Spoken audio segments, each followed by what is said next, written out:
Les secrets pour avoir une vie sexuelle épanouie.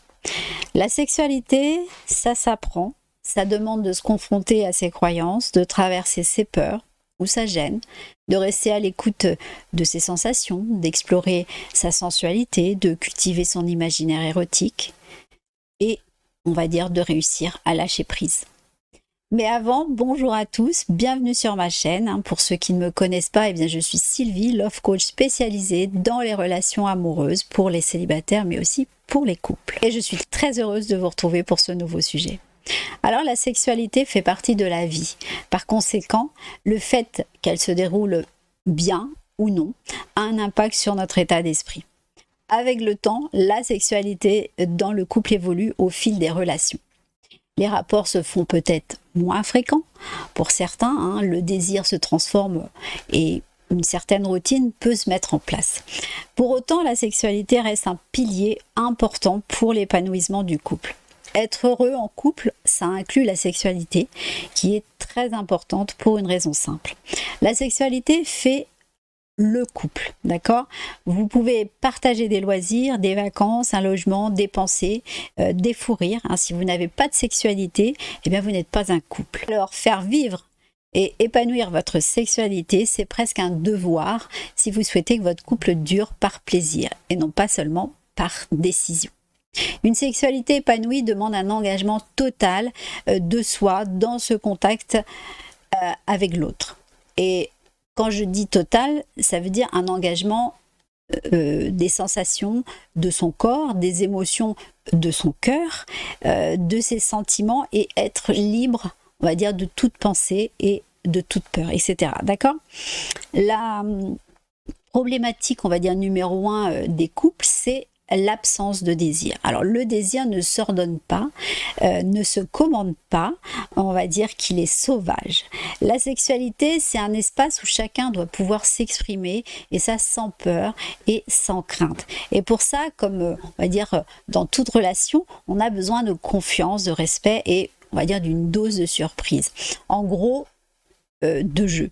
Donc il faut essayer des choses, il faut rester ouvert et en tout cas à l'écoute de son propre désir. Trop de femmes répondent au désir de leur partenaire et pas forcément au leur. Donc il pèse encore beaucoup de tabous dans la sexualité féminine. Mais les hommes aussi ont leur lot parce qu'ils portent souvent, on va dire pour certains, en tout cas une obligation de performance qui peut être un frein à une sexualité joyeuse et épanouie. Mais encore, la sexualité épanouie, c'est aussi une des clés pour vivre une relation amoureuse et heureuse parce qu'elle va permettre plus concrètement de se rapprocher de son ou sa partenaire et de vivre une profonde connexion avec lui ou elle.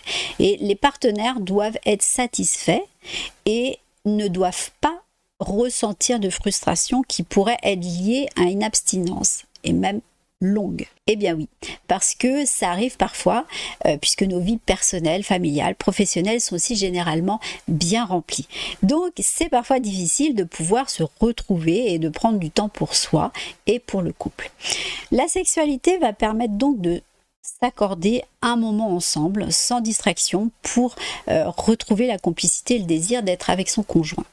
La vie sexuelle dans le couple, ça s'entretient au quotidien, que ce soit avec les regards, les caresses, les projets communs, les mots doux et puis aussi les petites attentions envers son ou sa partenaire. Eh bien, ça va contribuer à stimuler de l'intérêt et le plaisir d'être ensemble et le désir aussi pour l'autre.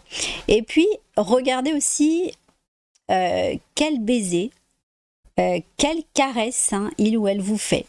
Parce que bien souvent, c'est le reflet de ce que cette personne aime. Donc, je m'explique.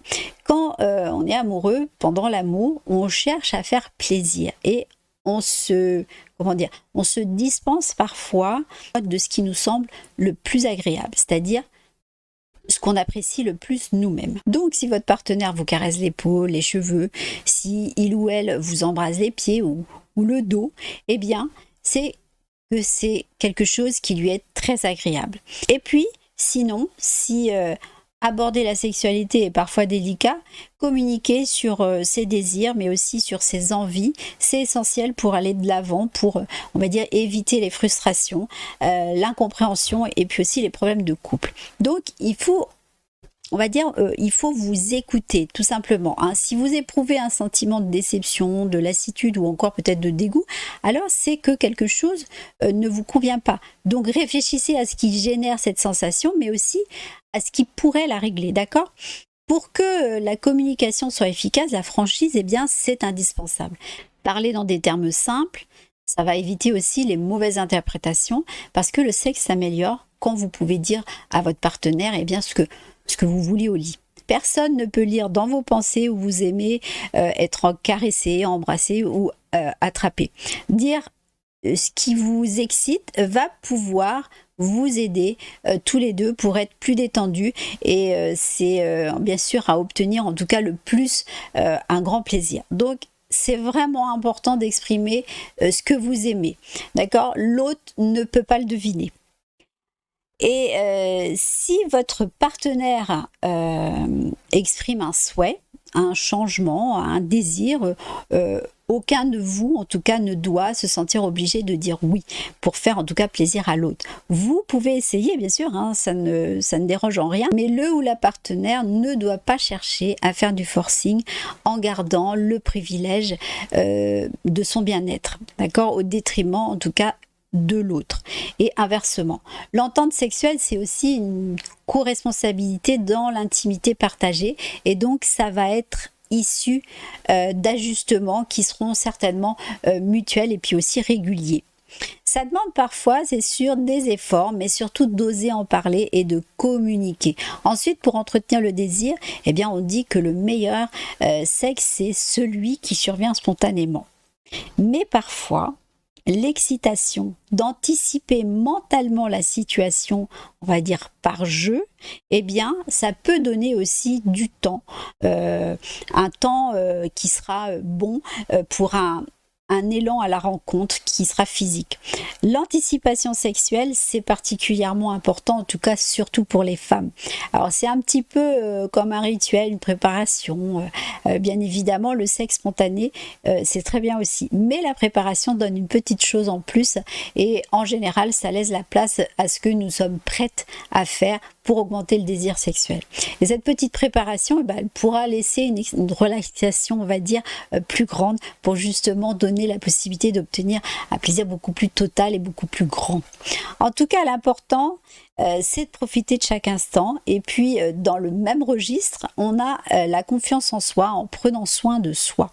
On peut tout savoir, en tout cas de l'embonpoint et puis aussi se sentir bien dans sa peau, mais le principal, c'est de dégager confiance et sensualité. Donc, une sexualité épanouie, c'est le fruit de votre relation avec votre partenaire, mais aussi avec vous-même. Donc, prenez en compte que la honte et la culpabilité qui sont liées au sexe, eh bien, c'est un frein. Dans notre sexualité, il y a toute une histoire, il y a notre histoire avec nous-mêmes, mais aussi avec les autres. Et il se rejoue sans cesse, souvent à notre insu, sur ce que nous sommes vraiment. Et pour ça, eh bien, je vous invite à revisiter votre histoire, votre éducation sexuelle, vos blessures, vos différentes relations amoureuses, les modèles parentaux aussi, pour y voir un petit peu plus clair. La bonne nouvelle, c'est que quelle que soit notre histoire, eh bien, il y a toujours un moyen de réparer ce qui a été blessé ou abîmé pour développer ou retrouver la fluidité, bien-être, mais aussi épanouissement. Et dans, en tout cas, certains cas, c'est une véritable démarche pour un développement personnel.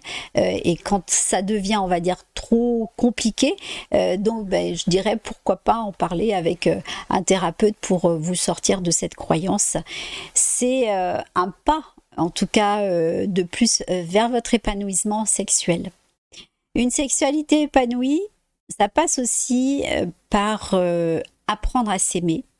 Et puis y compris sexuellement pour partager cet amour de soi avec l'autre dans l'intimité mais aussi avec le plaisir. L'intimité avec l'autre va donc venir après quand on se sent, on va dire, suffisamment tranquille et en sécurité à l'intérieur pour, on va dire, se montrer à l'autre tel qu'on est, sans, on va dire, sans masque, sans fard, sans faux semblant. En tout cas, je vous invite chaque jour à vous regarder dans le miroir et à trouver 3 points positifs de votre corps, 3 endroits que vous appréciez, que vous aimez, et arrêtez-vous sur eux quelques instants. Alors ça peut vous aider pour en tout cas un premier départ. Prêtez aussi une attention particulière au contact physique en dehors des temps dédiés au sexe. C'est une belle façon de rappeler à votre partenaire que vous êtes satisfait et encore très attiré. Donc alors on va dire une petite tape joyeuse sur les fesses ou alors un baiser avant d'aller au travail sont peut-être plus importants que ce que vous le pensez. Puisque quand on se touche, on se sent plus unis, ça montre que vous voulez être proche de l'autre. En clair, les personnes qui se caressent, se tiennent la main, s'embrassent, se donnent des massages et puis se touchent de manière générale sans attendre de relations sexuelles, vont être généralement, en tout cas, des couples plus détendus, excités, puis sensuellement plus proches.